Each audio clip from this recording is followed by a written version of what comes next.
অর্পিতা মণ্ডল। আমি ক্লাস 11-এ পড়ি। আজকে আমাদের বিষয় হলো তাৎক্ষণিক বক্তৃতা। এর আলোচ্য বিষয় হলো পরিবেশ বাঁচাও, মানুষ বাঁচাও। পরিবেশ হলো মানুষের জন্য অত্যন্ত গুরুত্বপূর্ণ। পরিবেশ মানে শুধু গাছপালাকে বোঝায় না, এর পাশাপাশি মানুষ, পশু পাখি সহ বিভিন্ন কীটপতঙ্গকেও বোঝায়। এখনকার পরিবেশের এবং বায়ু দূষণ এতটাই বেড়ে গিয়েছে যে গাছের বৃদ্ধির হার কমে যাচ্ছে। যেমন হচ্ছে দিল্লিতে এত পরিমাণ পলিউশন বেড়ে গেছে, ওখানকার মানুষজন মাস্ক না পরে বাইরে বেরোতে পারছে না।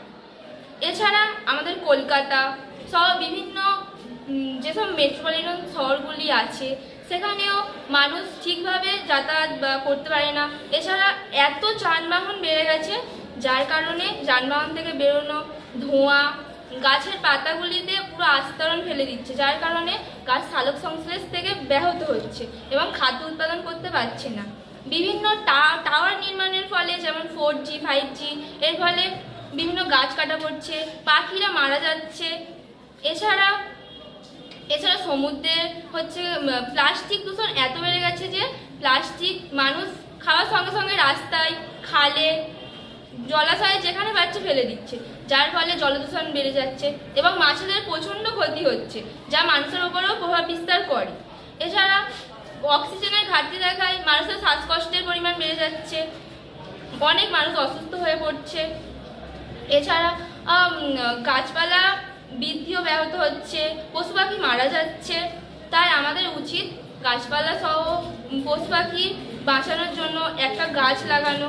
এবং এছাড়া সরকার আমাদের অনেক বনসৃজনও বার করেছে, যেমন সামাজিক বনসৃজন, কৃষি বনসৃজন।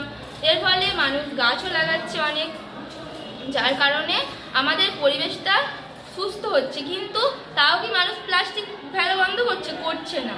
অনেক মানুষ প্লাস্টিক ফেলছে, এটা আমাদের বন্ধ করা উচিত, যা আমাদের মানুষের উপরও প্রভাব বিস্তার করবে, যেগুলো পরবর্তীকালে অনেক হয়তো জায়গা যেগুলো আমাদের যেমন সুন্দরবন, এইসব যে পরিবেশ, এইগুলো যদি না রক্ষা হয় তাহলে মানুষের উপরেও তো এটা প্রভাব পড়বে। যদি গাছ না থাকে তাহলে আমরা অক্সিজেন পাবো কোথা থেকে? এছাড়া গাছ শুধুমাত্র আমাদের অক্সিজেন দেয় না, খাদ্যও দেয়। এই খাদ্যটাও তো আমাদের পেতে হবে, যার কারণে আমাদেরকে পরিবেশ বাঁচাতে হবে এবং যার জন্য মানুষও এবং মানবিক যে মানুষের যে হচ্ছে অস্তিত্ব সেটা বজায় থাকবে। এই বলে আমি আমার বক্তৃতা শেষ করছি।